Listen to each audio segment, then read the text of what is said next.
Peraí, deixa eu ligar. Para saber, para tirar as dúvidas a respeito, então, daquilo que ela quer crer. Então, na maioria das vezes, as pessoas querem saber mesmo.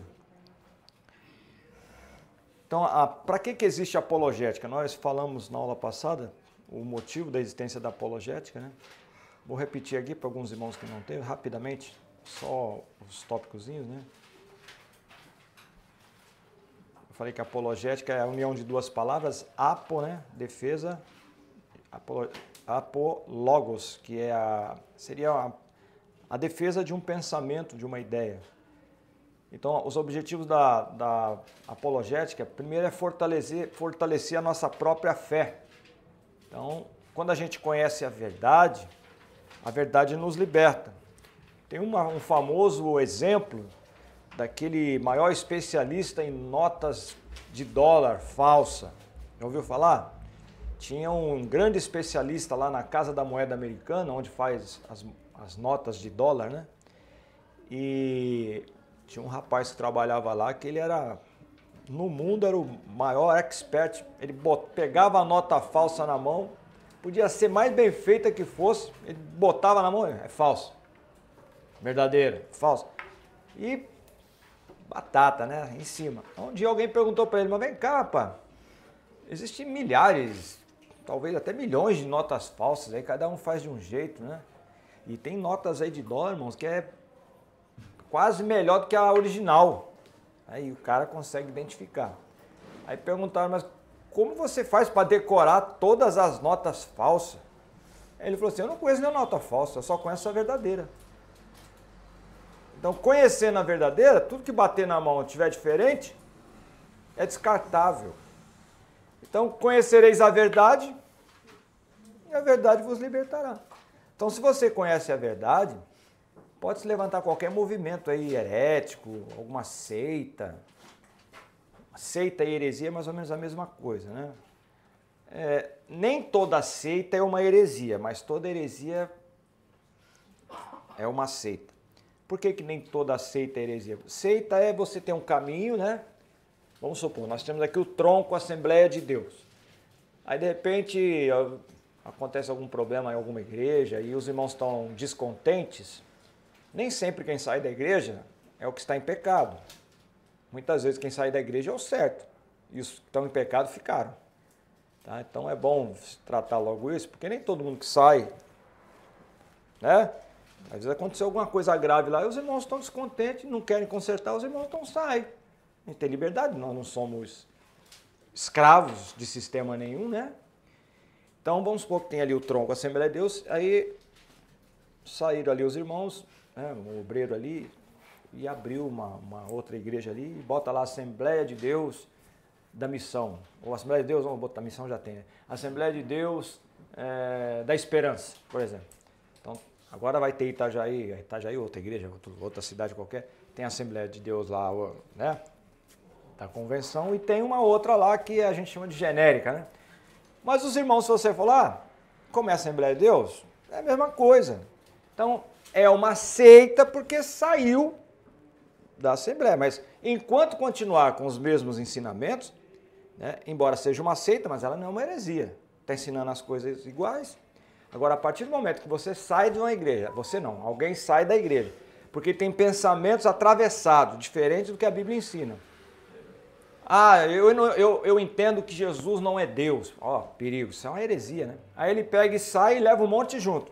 Aí ele abriu uma heresia, não é só uma seita, mas é também uma heresia, porque está ensinando uma mentira, dizendo que Jesus não é Deus.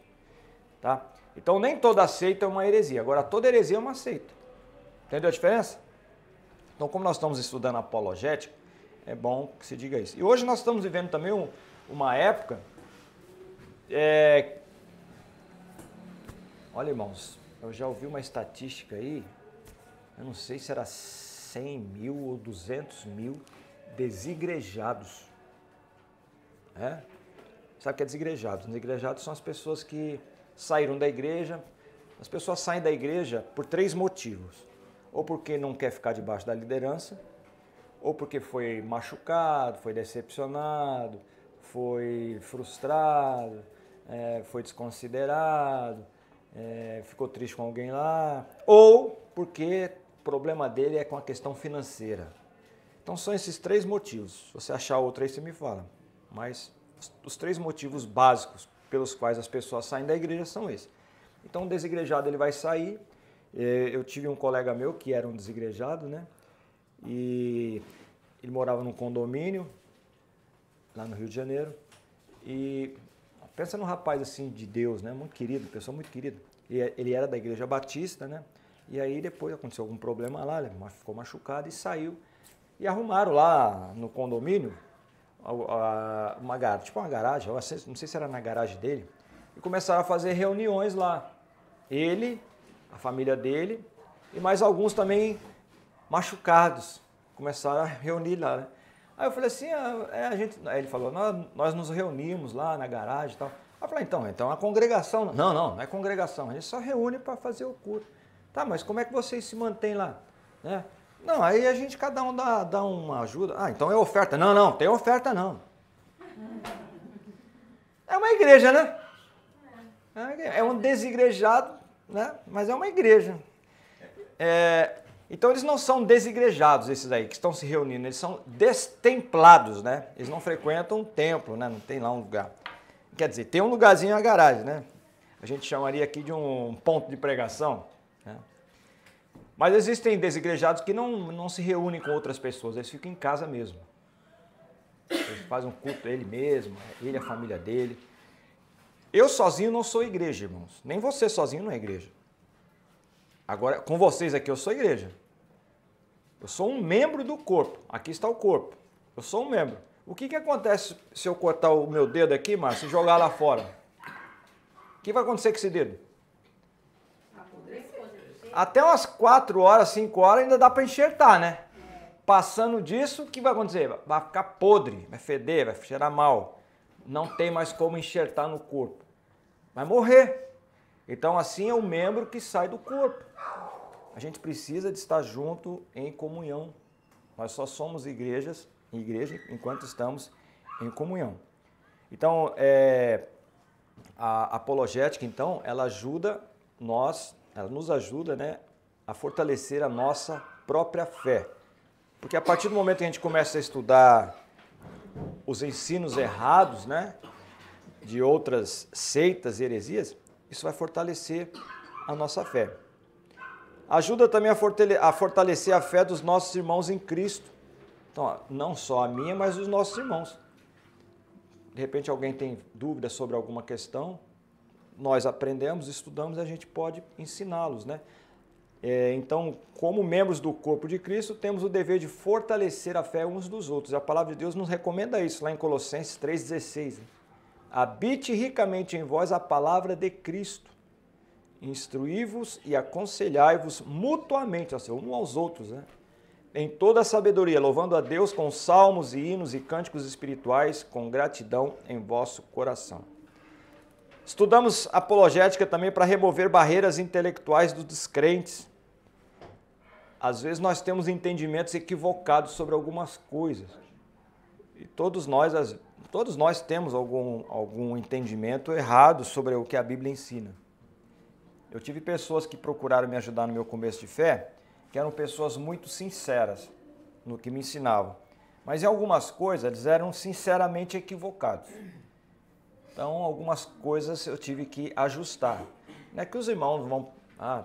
não era uma coisa assim, o que eu estou dizendo aqui, algumas informações equivocadas, não com relação ao cerne, né? Que Jesus é Deus, que o Espírito Santo de Deus é Deus, Trindade, não é nada disso.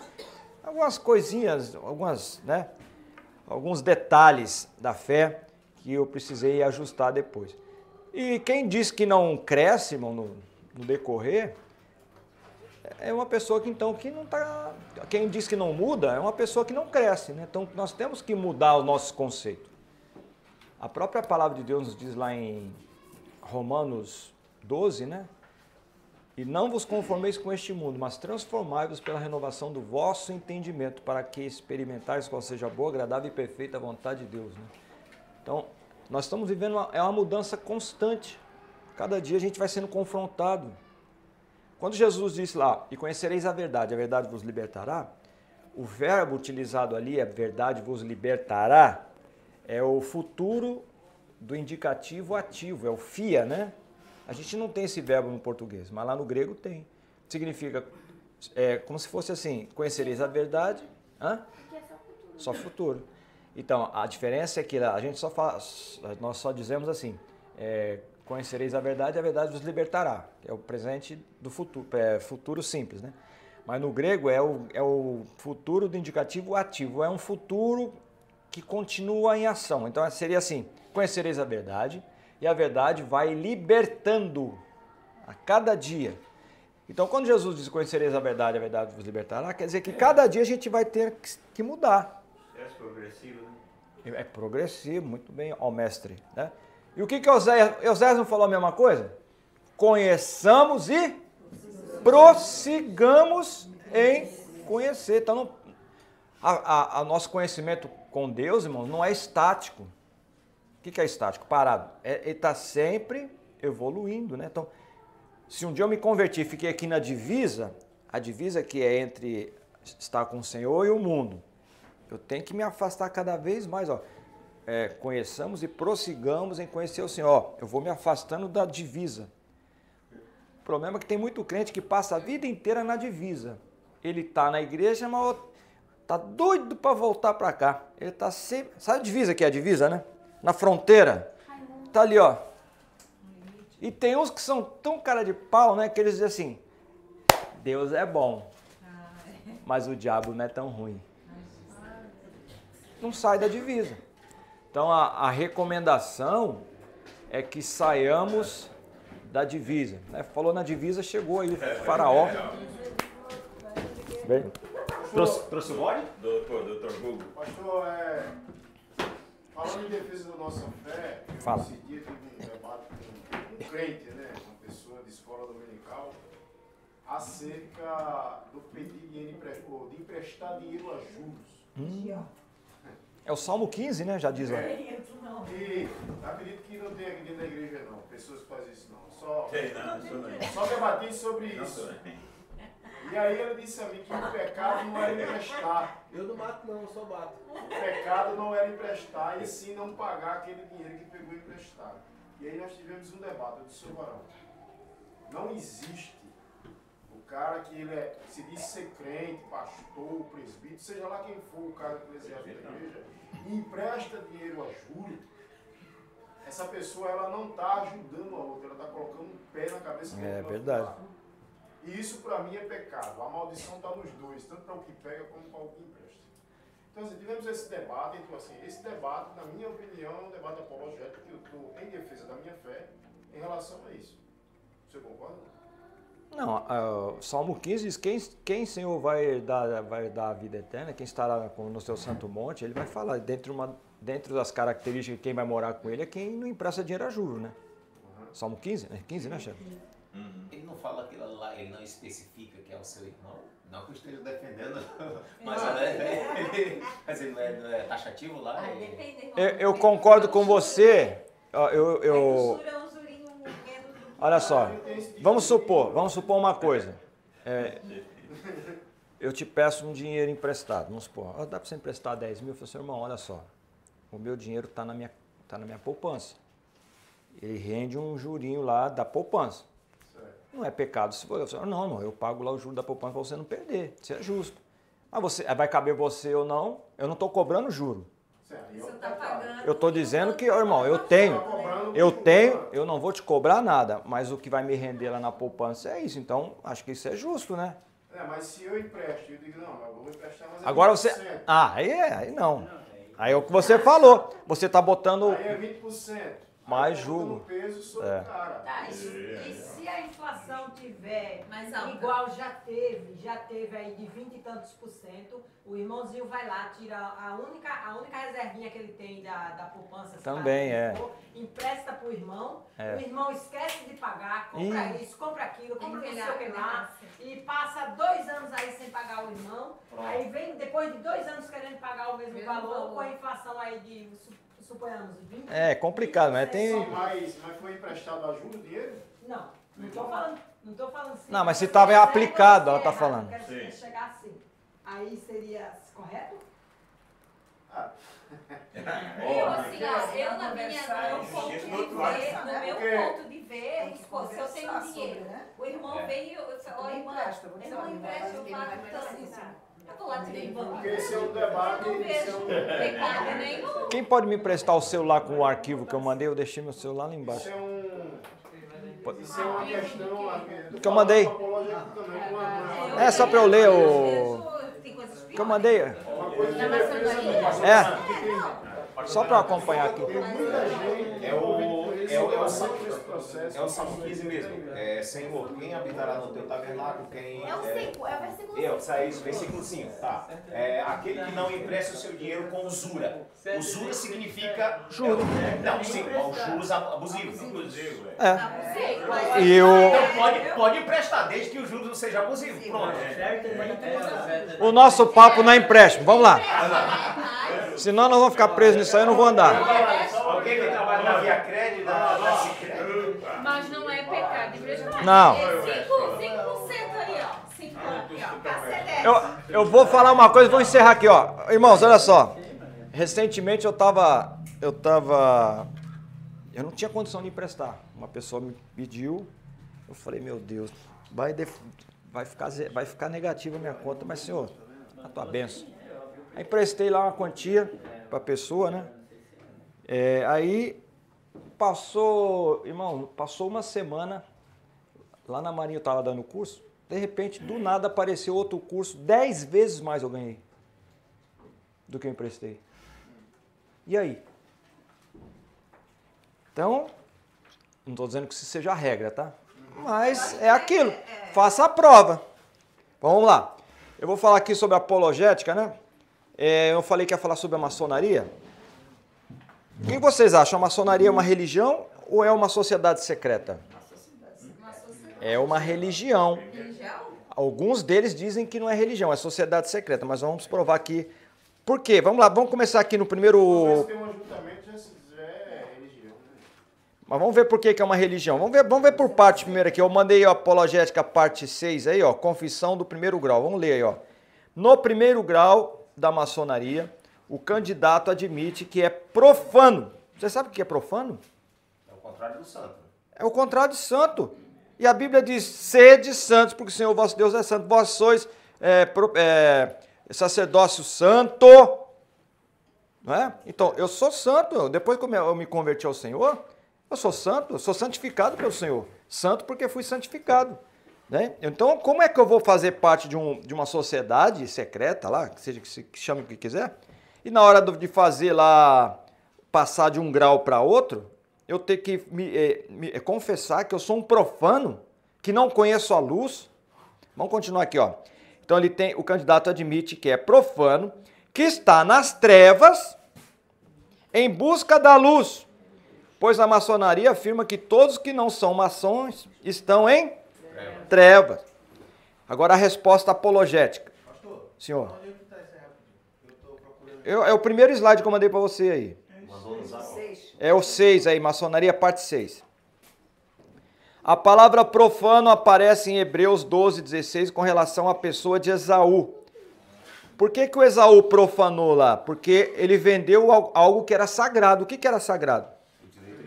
Direito de primogenitura. E lá em Hebreus vai dizer que ainda que buscasse com lágrimas, não alcançou, né? Não alcançou.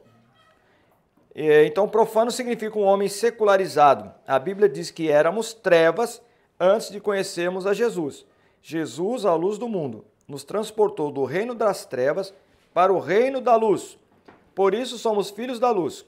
Como pode o cristão aceitar essa condição de profano que está em trevas e que vai buscar na maçonaria essa luz? No caso do pastor.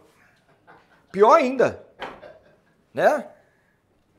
Alguém tem alguma dúvida sobre isso aqui? Entendeu que lá são vários juramentos. Esse aqui é o primeiro, que é para passar do grau, porque ele ainda aqui não é considerado maçom, tá?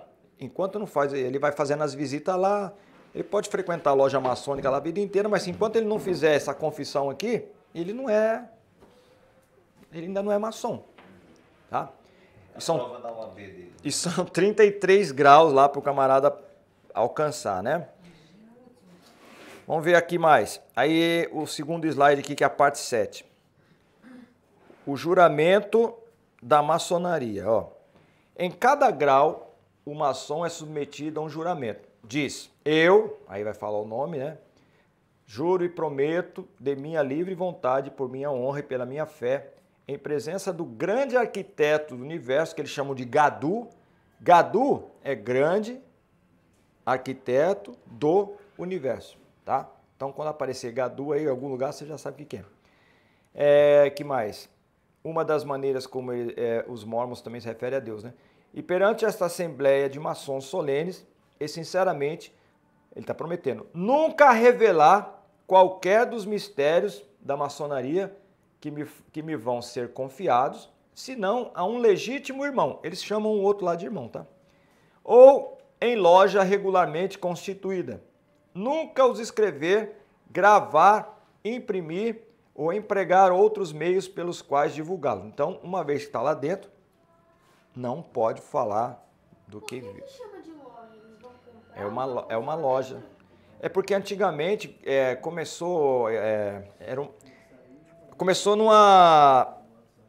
numa loja, provavelmente que vendia lá material para pedreiro, porque maçom é pedreiro em francês, maçom.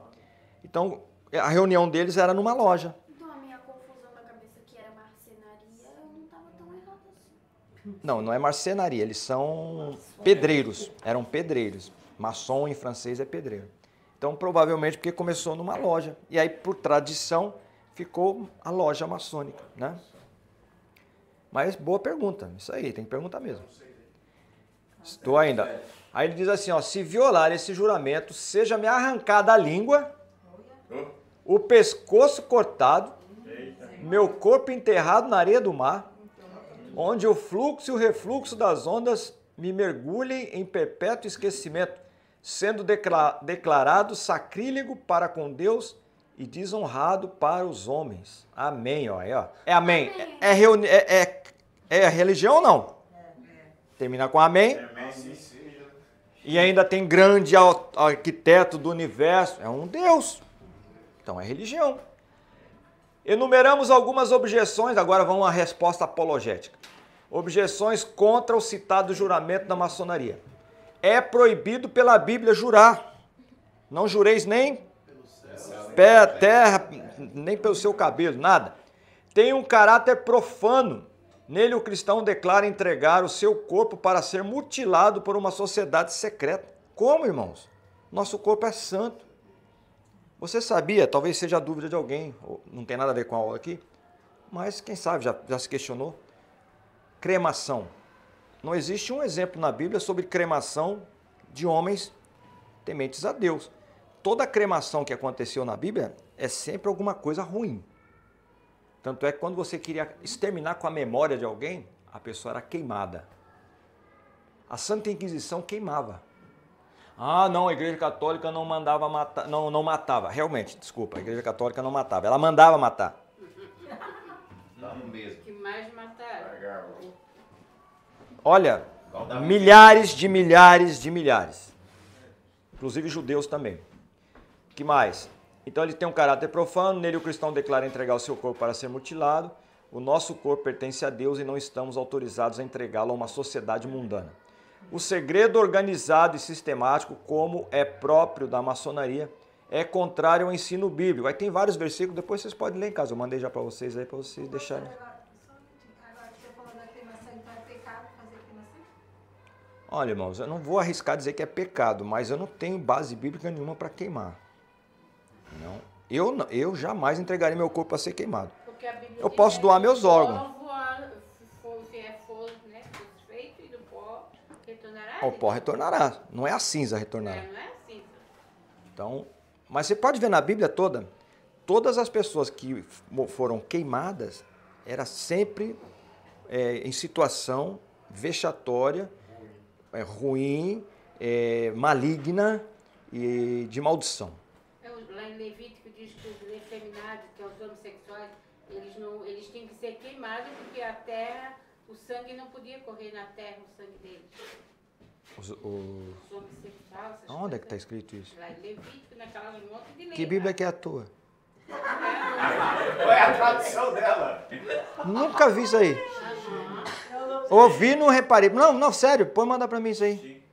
Pois mesmo. É também é 21 a 13. 21 a 13. É Levítico, mas eu não posso saber. Tá, vai procurando aí enquanto eu vou vendo aqui. Eu li, Olha aqui, ó, o segredo organizado e sistemático, como é próprio da maçonaria, é contrário ao ensino bíblico, né? Satanás é príncipe das trevas e as trevas são refúgio do pecado. Não pode haver sociedade do fiel com o infiel. Um juramento terrível estabelece mais do que amizade entre o fiel e o infiel, estabelece fraternidade indissolúvel e a promessa de guardar segredos que ainda se ignora. Tal juramento é uma escravização da consciência.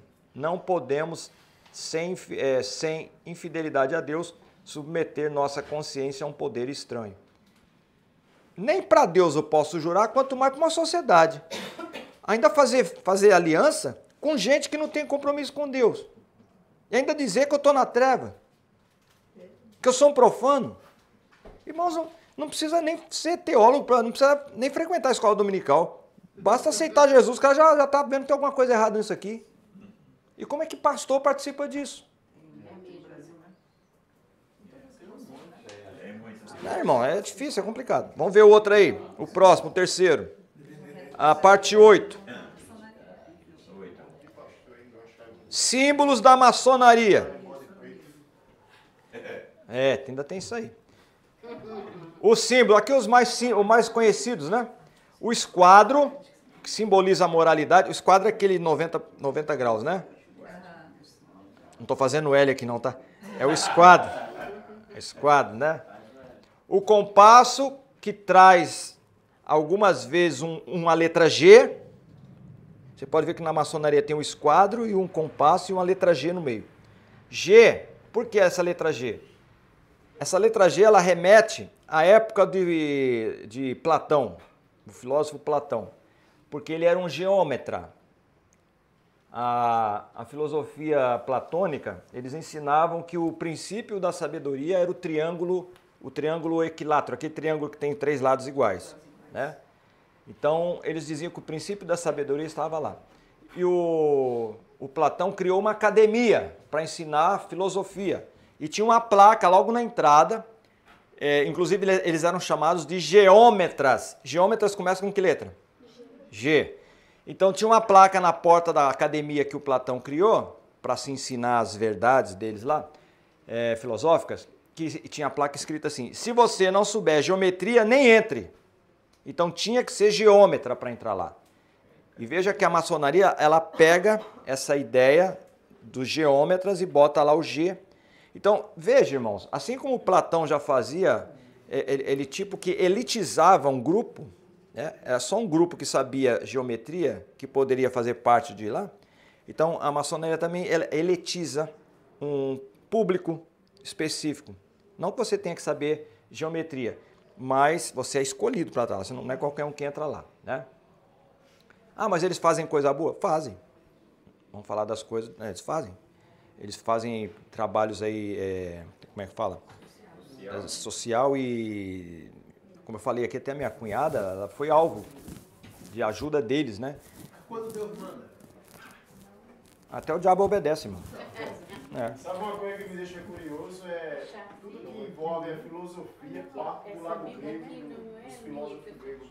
Porque nasceu de lá esse lado filosófico? A filosofia, ela começou antes da Grécia, né? A filosofia já começa lá com os chineses, lá, com os indianos.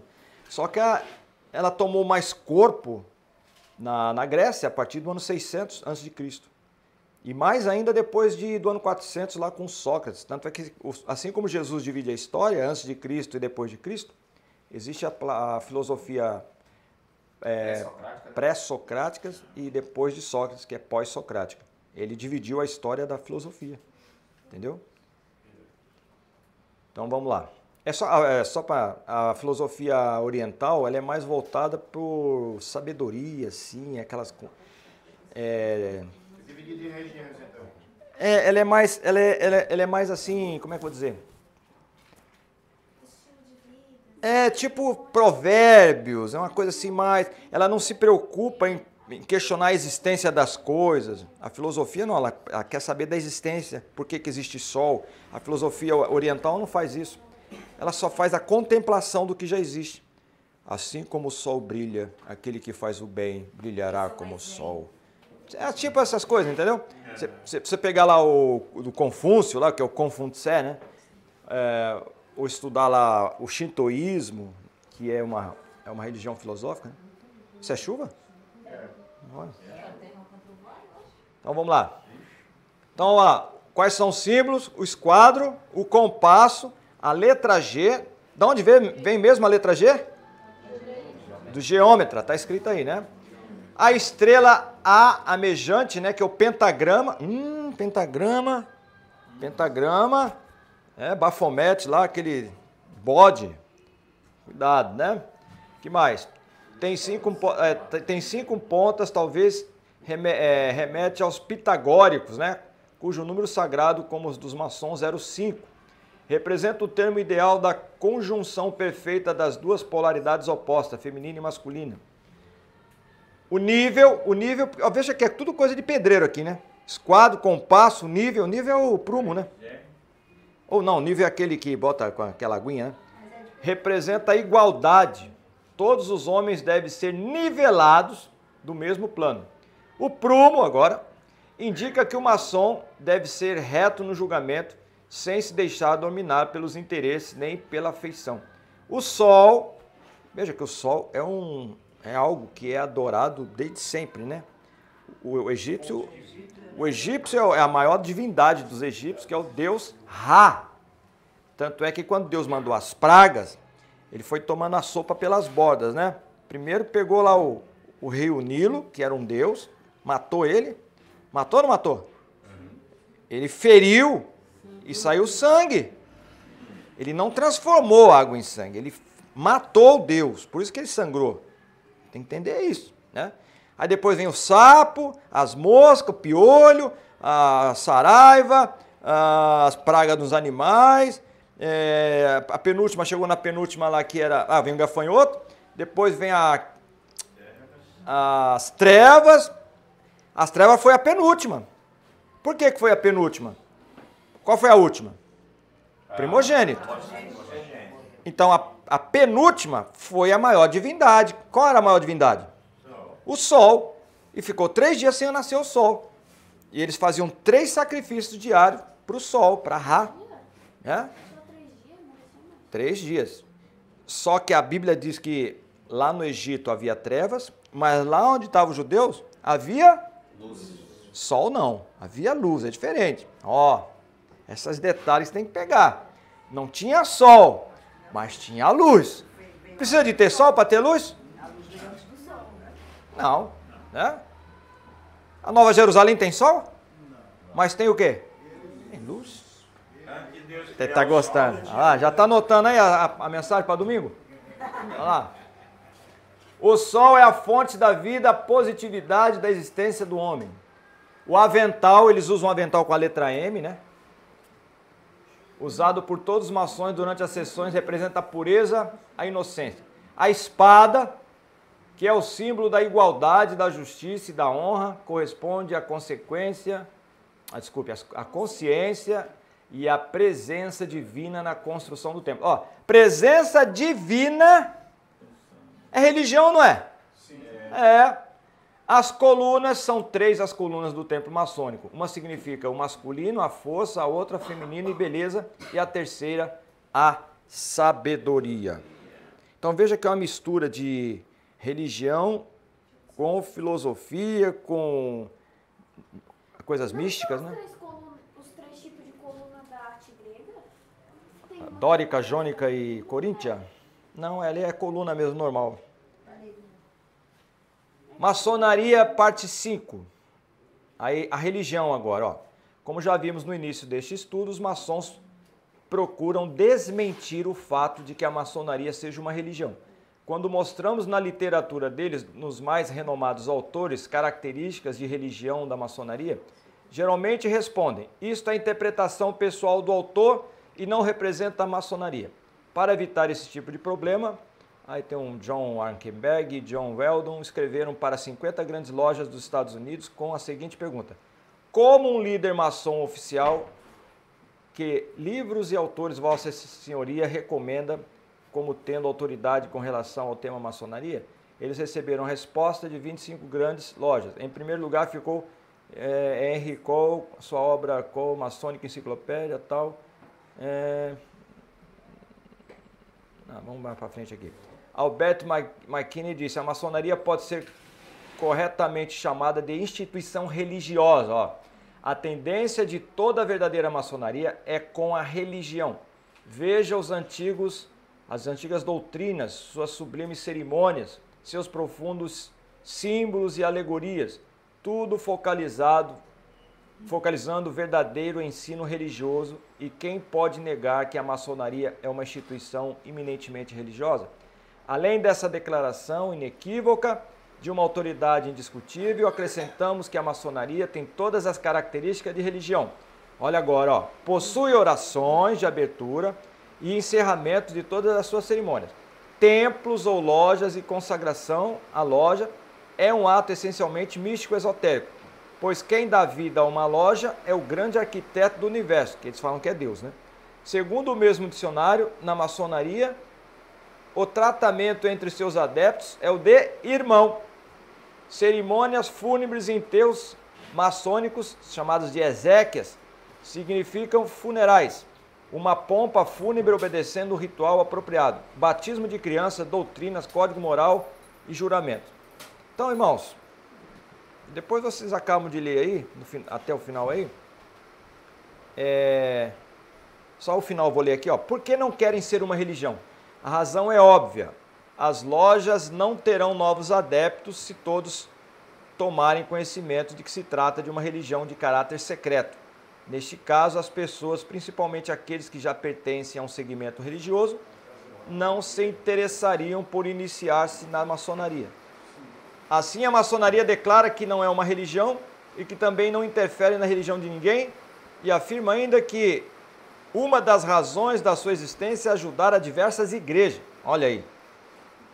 Com essa aparente neutralidade, a maçonaria consegue a simpatia de membros de diversos segmentos religiosos e até membros de alguns pastores evangélicos. Durma com um barulho desse. Você acha acima ainda das igrejas? Pois é. Aí tem aqui o outro que eu passei para vocês, que é a maçonaria e a Bíblia, né?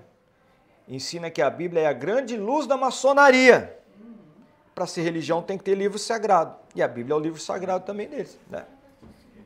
A maçonaria ensina que as três grandes luzes são a luz da Bíblia, a luz do esquadro e a luz do compasso. A maçonaria realmente crê na Bíblia, mas somente como um símbolo da vontade de Deus e não como fonte de ensinamento divino. Crê na Bíblia, mas... Agora a resposta apologética aqui, ó. Como o cristianismo recebe a Bíblia? O Senhor Jesus, a maior autoridade do céu e da terra, disse que a Bíblia é a palavra de Deus e não simplesmente um símbolo ou uma alegoria. A Bíblia é para ser obedecida com a palavra de Deus, pois são livros inspirados por Deus. Isto é enfatizado repetidamente nas Santas Escrituras, enquanto a maçonaria nega a Bíblia como literal palavra de Deus. Então, eles têm a Bíblia, mas é assim, não, tá aí porque é um símbolo, tal, igual compasso, tal, aquela coisa. Jesus disse mais sobre a Bíblia, e a Escritura não pode ser anulada. Santifica-os na verdade, a tua palavra é a verdade. Nem só... Oi? Está na 9 agora? Assim. Está na 9. Está na 9 lá? 9, já estou no finalzinho aqui da 9. Eu pulei um pedaço. Então ele vai dizer ainda aqui, né? Nem só de pão vive o homem, mas de toda a palavra que sai da boca de Deus. Então Jesus está dando ênfase à palavra. Porque lhes dei a palavra que tu me deste, e eles receberam, e têm verdadeiramente conhecido que saí de ti, e creram que me enviaste. Olha, mais uma menção à palavra. O céu e a terra passarão, mas as minhas palavras não hão de passar. Quem me rejeitar a mim e não receber as minhas palavras, já tem o que o julgue. A palavra que tenho pregado, essa é o que há de julgar no último dia. E para finalizar, não, ainda tem mais aqui. Tem a 10, vamos ver a 10. Ó, irmãos, esse ICP aí, ó, depois vocês... Instituto Cristão de Pesquisa, isso aqui é um instituto de apologética, tá? Tem a Bíblia apologética, né? Eu acho que é deles, né? É. Eu tenho essa Bíblia apologética, não lembrava que era dele. Oi? São adaptados a diversas crenças. É. A maçonaria agora aqui, ó. É um negócio tudo misturado, né? Chama sincretismo, né? Quando você mistura várias coisas, mistura religião, mistura filosofia, mistura misticismo, é um sincretismo, né? É uma religião sincrética. Como é que eles veem Deus? Vamos ver agora qual é a visão de Deus que eles têm. A maçonaria admite que seus adeptos, pessoas de diversas crenças, então lá na maçonaria, embora seja uma religião, mas eles vão dizer que não é religião. Não, aqui a gente faz estudo filosófico. Você pode ser espírita, pode ser livre pensador, você pode ser pastor da Assembleia, batista, presbiteriano. Aí o pessoal vai nessa conversa da sereia, canto da sereia, né? E o que acontece? Daqui a pouco ele está mais enrolado que bobina. E depois que você entra, não tem como sair mais. Depois de um juramento daquele, irmão, vai cortar a língua, cortar o pescoço, jogar no mar. Enterrar na areia. Enterrar, né? E aí, Valdinho, tem coragem, Valdir? Eles não aceitam ateu, né? Tem que acreditar, tem que crer, né? A maçonaria não desconsidera a crença em um Deus apenas, ó. Ao contrário, exige que seus seguidores acreditem num ser supremo. E assim que declara o dicionário da maçonaria, já citado no verbete profano, onde se indicam os principais requisitos para alguém se tornar maçom. É interessante, que ser supremo é esse que eles creem? É o Gadu, que eles chamam, né? O grande arquiteto do universo. Seria Deus, né? Pode ser. Mas pode ser também o Brahma, que é o Deus do hindu. Pode ser Alá. Pode ser um monte de... E pode ser sabe quem? Pode ser até o primordial do gnóstico. Ele não vai dizer que é Deus, eles falam que é o primordial, que é a emanação de todo bem e mal, né? Então eles chamam de Gadu. Embora a maçonaria não procure identificar seu Deus, dá a eles um nome Gadu, nome pelo qual na maçonaria se designa Alá, Logos, olha o Logos aí, ó. Aqui é gnose, né? Osíris, Brahma, etc. Dos diferentes povos, já que ali se considera o universo como uma loja ou oficina em sua máxima perfeição. Então eles consideram, irmãos, o templo lá onde esses deuses, que se acredita que esse Deus esteja, cada um acredita então já numa loja. Eles estão numa loja, né? Loja não é lojinha, né? Loja seria uma dimensão, tá? Espiritual, né? Está para além de um lugar, né? Essa loja aí é uma dimensão, né? O Deus da maçonaria, como vemos, não é identificável. Pode ser aceito pelos cristãos, hindus, budistas. O budista não tem Deus, tá? O budista não crê em Deus. O budista, ele crê... ele não crê em Deus, ele crê numa libertação, ele busca a libertação de si mesmo. O hindu não, o hindu tem os principais deuses... Buda não tem Buda como Deus? Buda não tem, não. Buda não é Deus. Não, Buda é só um referencial, né? Eles não têm Deus. A salvação para o budismo é você se libertar dos prazeres. Então, quando você conseguir... budista que eles que via Deus nas plantas, É. nas árvores. É panteísta. Crê nessa existência. Essa aí já é o panteísmo. Mas então ele não tem um Deus, uma figura de um pai, né? Não tem. É um panteísmo, então é um Deus dissolvido em todas as coisas. Na cadeira, no computador, no amigo aqui, né? Na parede, Deus está em mim, está em todo lugar, está em você. Então é um Deus spray, né? Está em todo lugar.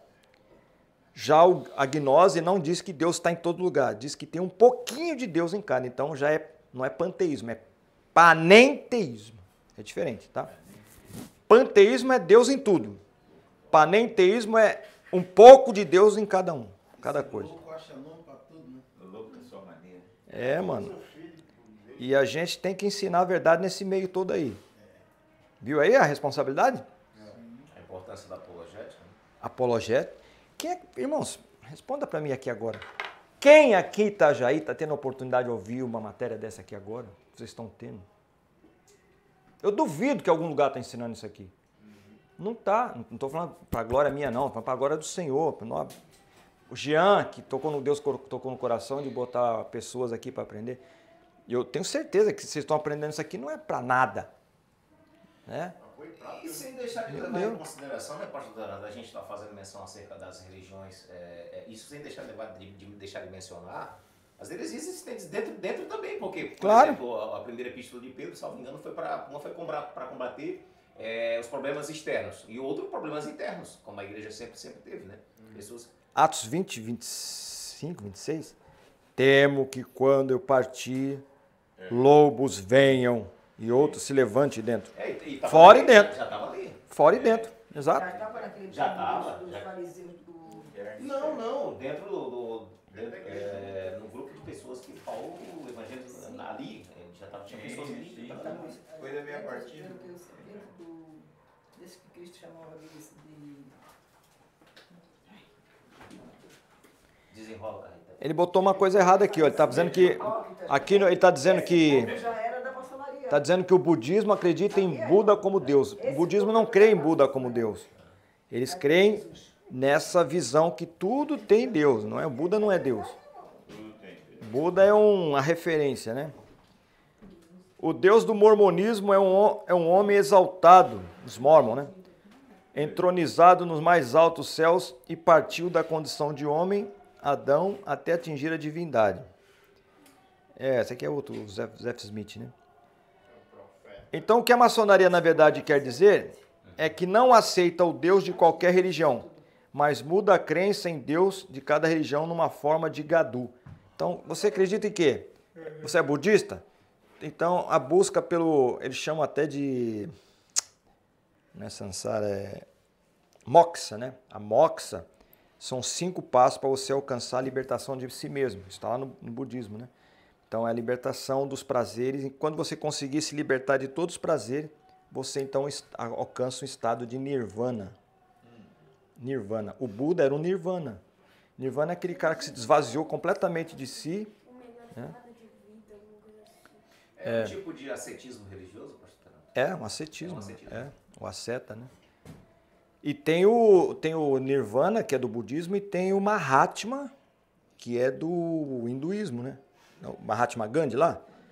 O Mahatma também, ele era um cara que chegou no... Irmão, entre aspas, né? Que o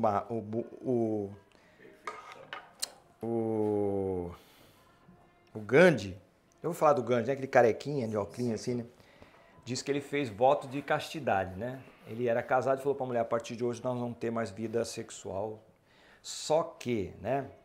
A história conta que ele tinha umas moças que tomavam conta dele, dormiam com ele para cuidar dele. Safadinho. Não, pode pegar a história dele, é que vocês não estão inventando não, tá? Tá certo, ele fez com a esposa, né? É, não tinha com a esposa, né? Mas enfim. O que a maçonaria faz é uma confusão imensa de seus conceitos. Primeiro diz que não interfere nos princípios religiosos de cada seguidor. Depois ensina o único nome pelo qual se deve chamar Deus. E em seguida exige uma crença em um ser superior, ensinando que se alguém clama por deuses de diferentes nomes, é somente porque não os conhece melhor devido à ignorância espiritual. Né? Então, eles fazem uma ligação também aí, irmãos, com o Salomão, tá? Já ouviu falar? Ó, comparando o gadu a Deus aqui, ó. A Bíblia diz que Deus não aceita outros deuses com ele. A Bíblia diz que Deus é maior do que todos os falsos profetas adorados pelo homem. A crença maçônica é enoteísta. Enoteísta é aquela crença que você acredita em um monte de deuses, mas tem um que é o principal. Os hindus são assim, eles têm a Trimurti, né, que são a trindade deles, que é o Brahma, o Vishnu e a Shiva. Né? Brahma não é cerveja, não. Brahma é o Deus que cria. O Vishnu é o que sustenta e Shiva é o que destrói tudo. É a trindade. É a trindade indo... Da mesma forma que na grande tribulação vai ter o anticristo, o falso profeta e a besta. No Egito, o egípcio também tem a trindade. É Ísis, Osíris e o... Não. Ísis, Osíris e Horus. Horus. Ísis, Osíris e Horus. Na Babilônia também tem 3 lá principais. Você vê só como é que o diabo, como é que ele imita, né? Imita, e aí ele bota em todas essas religiões aí. E o cara acha que está fazendo a coisa certa. Então, o enoteísta é aquela crença de que existem vários deuses, mas tem um que é o top. É aquele lá. E a maçonaria diz isso. Não tem problema que você acredite em Jeová, você... lá não, no Brahma não tem problema. Mas o principal é Gadu. Para eles é o grande arquiteto do universo, né? Então, o que mais ele diz aqui? Porque grande é o Senhor, muito digno de louvor, e mais terrível é do que todos os deuses. Então, Deus não aceita outro Deus diante dele, né? E lá, qual é o primeiro mandamento lá dos 10 mandamentos, irmãos? Eu sou o Senhor vosso Deus. Não fareis outros deuses diante de vós. Nem semelhança alguma do que há em cima no céu, embaixo na terra, nas águas debaixo da terra. Né? Não vos encurvareis a ele, nem vos servireis, porque eu, Senhor, sou um Deus zeloso que visita até a 3ª e 4ª geração para o mal. Está lá, né? O rei Salomão e Deus, para justificar essa união híbrida entre o verdadeiro Deus e outros falsos deuses, a maçonaria menciona Salomão. O rei Salomão se caracterizou por certo espírito eclético. O Salomão, você sabe que ele se corrompeu por causa da religião das mulheres dele, né? E lá em Deuteronômio capítulo 17, em Deuteronômio capítulo 17, irmão, o Senhor já sabia que ia ter rei Israel, né? Ele falou assim, quando vocês tiverem rei entre vocês, que ele não tenha muitas mulheres, nem seja amante de cavalos. Tudo que não podia ele fez. Né? Está lá em Deuteronômio capítulo 17. Deus não foi pego de surpresa. Que mais? Então o rei Salomão se caracterizou por certo espírito eclético, aquele cara que tem, vamos supor, eclético, aquele camarada que ele tem múltiplas afeições, né? Por exemplo, na questão da música, um músico eclético, ele toca tudo, toca samba, toca jazz, toca reggae, toca gospel, toca tudo, então ele é eclético. Na casa da religião aqui, não, para mim tá tudo certo, se for para macumba, vai para budismo, vai para o hinduísmo, eu também vou na Assembleia, tomo cena batista, tudo errado, né? Toma passe lá no espiritismo. Tomar passe. Mas tem gente, irmãos, Tem gente que vai, eu conheço pessoas assim, são volúveis, né? Se deixa levar e acha que tá certo. Mas eu sou tão bom. Tu passa numa rua, ele está oferecendo oferenda. Aí no próximo domingo ele está na igreja. Só para terminar aqui, ó. Conforme várias passagens bíblicas, os hebreus também tributavam honras semelhantes a outros deuses, a ponto de os profetas os censurarem. E o próprio rei Salomão não era monoteísta, ortodoxo. Está lá 1 Reis 11, 5, 7. Talvez por respeito aos países vizinhos, muitos deles, seus aliados, bem como várias tribos que estavam no seu governo. A maçonaria exclui intencionalmente o versículo 6 de 1 Reis 11, pois lá se confirma que assim fez Salomão o que parecia mal aos olhos do Senhor e não perseverou em seguir ao Senhor como Davi, seu pai. Está vendo a malandragem?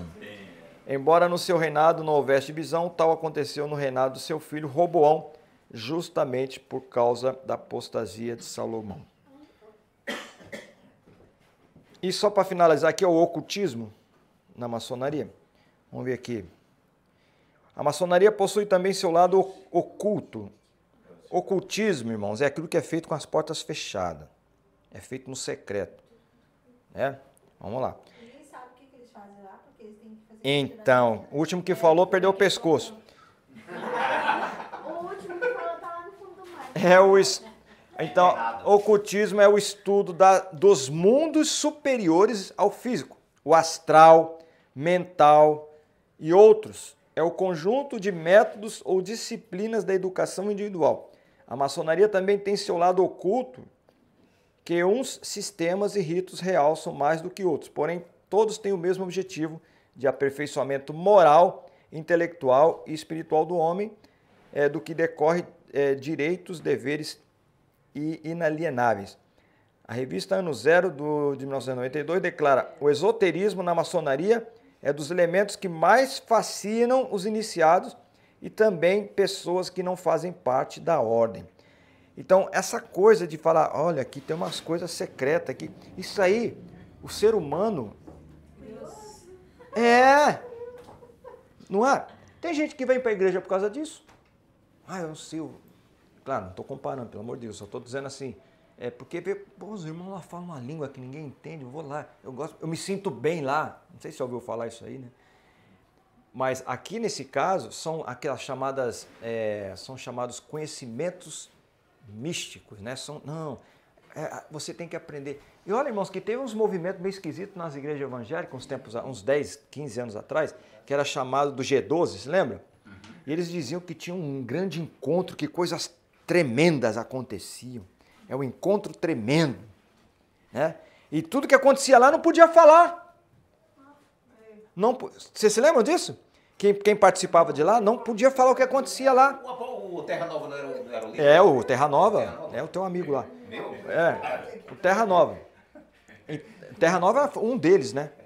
Foram vários que entraram nesse caminho. Ele foi promovido, né? Agora ele é patriarca. Ele era apóstolo, né? Era. Agora ele é... Patriarca. Substituto do apóstolo Miguel, uma coisa assim. A mãe dele foi promovida a profetisa do útero apostólico, um negócio desse. A mãe. A mãe do semideus tem que ser o quê? Daqui a pouco vai ser a ascensão de Maria, igual. A quarta pessoa da Trindade.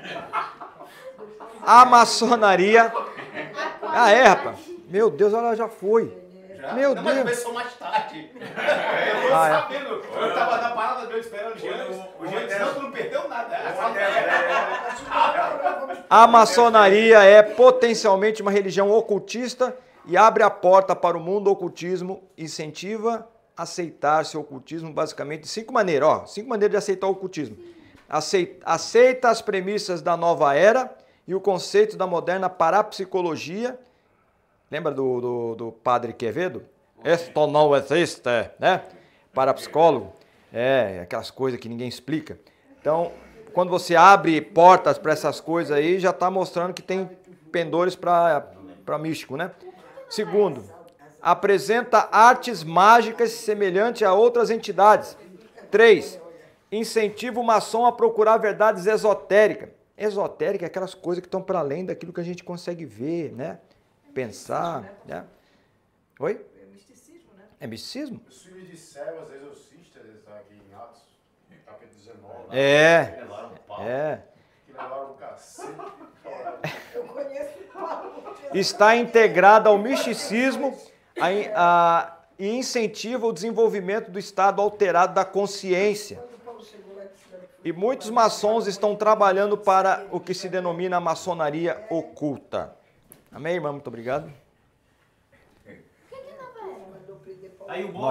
Nova Era foi um movimento que surgiu uns 40 anos atrás, quase, que procurava também, ela incentivava, eram movimentos ocultistas, esotéricos, bruxaria. Tinha até um símbolo, né? Tinha aquela estrela de 5 pontas, a meia-lua, era um monte de símbolo, né? O Yang, né? Aquele, parecia 2 gotas. Oi. Quando eu era mais jovem, quando eu era mais jovem, eu ouvia muito dizer que quem entrava para a maçonaria ficava rico. Ficava o quê? Ficava rico. É nada, não tem dinheiro nenhum aqui, ó.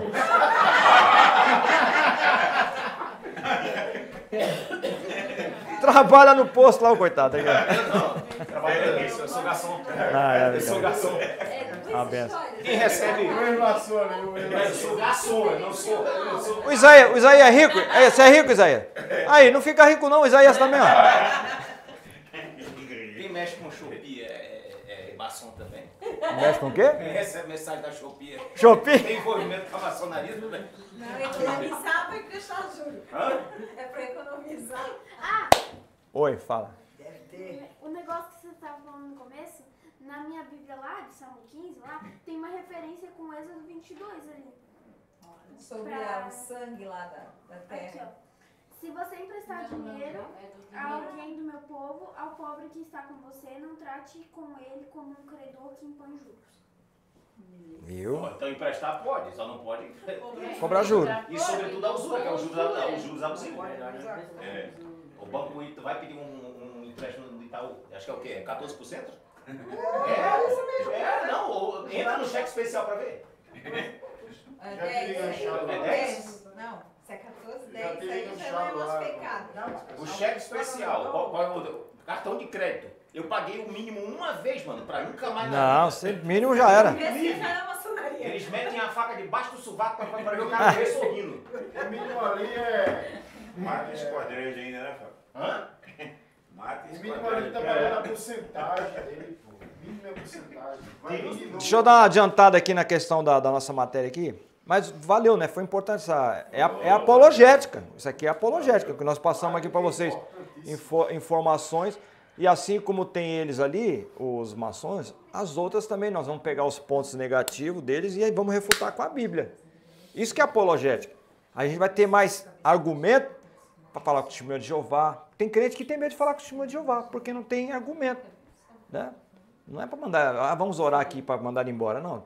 Chama lá, vem cá, vamos te ouvir, vem cá, entra aí. Vai, o que você quer? Não, porque você quer... Não, mas vem cá, ó, isso aqui, isso aqui, isso aqui. E essa alteração da Bíblia de vocês aqui, lá no João 1:1? Tem que ter argumento. Aí ele vai, não, mas aqui não sabe como é que é. Aí, não, vamos orar aqui, para Deus te abençoar. E é triste... Hã? É salão, né? Não é igreja. É salão, é. E é triste, irmãos, que muitos irmãos nossos saíram da nossa igreja e estão lá hoje. Testemunho de Jeová. Pastor, o pior não é isso. Eu conheci uma irmã que ela era, quando ela vinha para a igreja, eu achei, ela e uma mocinha, mais ou menos do tamanho dela aqui. Eu achei, inclusive, que ela era filha dela. E aí chegou a ser dirigente do ciclo de oração juntamente com a mulher do pastor. Aí passou um tempo, ela saiu, a gente já começou a perceber que ela estava começando a falar umas coisas lá que já tem coisa errada aí, tá. Aí encontrei ela disse, não, tô lá numa comunidade judaica lá no Cidade Nova. Aí, Judaica? Uma comunidade judaica lá. Aí tá, passou mais um tempo, eu tô dentro do atacadão, aí encontrei essa moça, que eu achei que era filha dela. Ela disse, não sou era filha dela, sou amiga dela, tá. Beleza, eu disse, tá, mas como é que tá aquela irmã lá? Eu disse, ora por ela. Eu disse, por quê? Ela tá na macumba. Disse o quê? Pior ainda. Do ciclo de oração, foi para essa comunidade judaica. Foi na macumba. Ela disse outra coisa. Ela tá indo pro cemitério fazer trabalho. Meu, é pior ainda, né? Mas o diabo cega, né, irmão? Mas é como diz lá, né? Deus limpa, daí ele volta, vai comer a lavagem. Acha a casa vazia, varrida, adornada e traz mais 7. E cada vez mais 7, aí vai multiplicando. Vai ficando cada vez pior. Já viste o livrinho do coração? Lamentável. Só para finalizar aqui, irmãos, voltando agora aqui para a nossa matéria mesmo aqui, o cristianismo, né, é uma religião de fatos. Nós não somos religiosos, mas sociologicamente falando, o cristianismo é uma religião, né? Mas Jesus não deixou religião, deixou? Não, ele deixou um caminho. O religioso é aquele camarada que fica cumprindo o rito, ele não está aqui para cumprir rito. Uma coisa bem boa agora, eu só queria perguntar uma coisa, qual a diferença da religião e a Bíblia? A Bíblia? Não, você pode ter a Bíblia e ser um religioso. Isso. Eu acho que a pergunta sua é, qual a diferença de ser religioso e ser um evangélico, um crente em Jesus? Porque assim, na maioria das vezes a pessoa diz assim, não, você é um religioso. Não, peraí. Eu não sou religioso. Eu creio na Bíblia. Há uma diferença de Bíblia e religião. Tá, então vamos lá. O religioso, é só você imaginar um fariseu da Bíblia. O fariseu é aquele que fazia, tinha rito, confessava, mas por dentro não tinha nada. É um sepulcro caiado. O religioso crente é aquele que não falta um culto, mas não dá fruto de nada. É um vazio. É um religioso. Não tem compromisso com Deus, ele tem compromisso com a igreja. É diferente você frequentar a igreja, ter um monte de cargo na igreja e ter relacionamento com Deus. São coisas diferentes. Não vê a irmã que era dirigente, para lá, não tem nada a ver o cara. E na maioria das vezes, essa religiosidade, a maioria são bem religiosos, né? Só julgam. Também, muito bem lembrado. É porque eles medem os outros com a régua deles, né? E muitos te julgam por problemas que eles mesmos têm. E eles não conseguem se libertar e vem você. Isso chama-se projeção, né? Assim, irmão, não tem nada disso não. Você pode ver que às vezes acontece alguns escândalos aí. Pastor foi pego em adultério, ou foi pego com homossexualismo. Era um cara que só batia sempre nessa coisa. Tá ruim. É porque tá ruim. A torneira, quando tá muito apertada, ela tá vazando. Inclusive, eu não sei o que você acha, mas eu já ouvi da parte que diz que aquela confissão que o Paulo Júnior deu, já ouvi gente falando que tem coisa por detrás ali, entendeu? Não sei, não sei. Tinha um na internet, eu até gostava de ouvir ele, um barbudo. Mano, porque esses pastores, assim, uma moralidade, eu sentia firmeza no que ele falou. Daqui a pouco, cadê fulano? Aí tá lá ele confessando, eu tive uma fraqueza, não sei o quê. Ai, meu Deus do céu. Então, irmãos, olha para Jesus. Religioso, então, é aquele que tem a exterioridade, mas não tem interioridade. É assim, a minha pensamento é essa. A Bíblia é a genuína palavra de Deus. A religião, ela saiu de dentro da Bíblia, as pessoas fizeram a religião. É esse o meu pensamento. Não, eu estou falando, sociologicamente nós somos uma religião, porque nós temos um culto, nós temos um lugar, nós temos um Deus, temos escritura. Não, ele é religioso. Não, eu não sou. Agora, a visão de religioso é diferente. O religioso, a gente tem que ser cristão sem ser religioso. Então nós temos que ser um cristão, porque o religioso, ele não tem amor. Ele é, como é que fala? Fundamentalista. Eu sou fundamentalista em algumas questões da Bíblia, tem que ser. O que está escrito é o que está escrito, não pode mudar. Mas tem coisa, irmãos, que nem Jesus foi. Aquela mulher que foi pegando o teto, não era para ser apedrejada pela lei? Sim. Pela lei tinha que ser apedrejada. E quem que determinou a lei? Foi o próprio Cristo, que ele é Deus. Não é? Aí, tem que apedrejar Jesus? Claro que tem, está escrito. Então vamos começar, quem não tiver pecado, pode lançar a primeira. Ele cumpriu a lei, pode jogar a pedra. Joga a pedra. Mas cadê o cara que veio com ela? Não, ainda tem esse detalhe. Não, mas olha, né? A sabedoria, né? Não, a sabedoria não. A própria sabedoria foi aluna dele, né? Então ele falou, então não, pode jogar. E abaixou, escrevendo. Provérbios 8, a sabedoria diz que foi aluna dele. Né?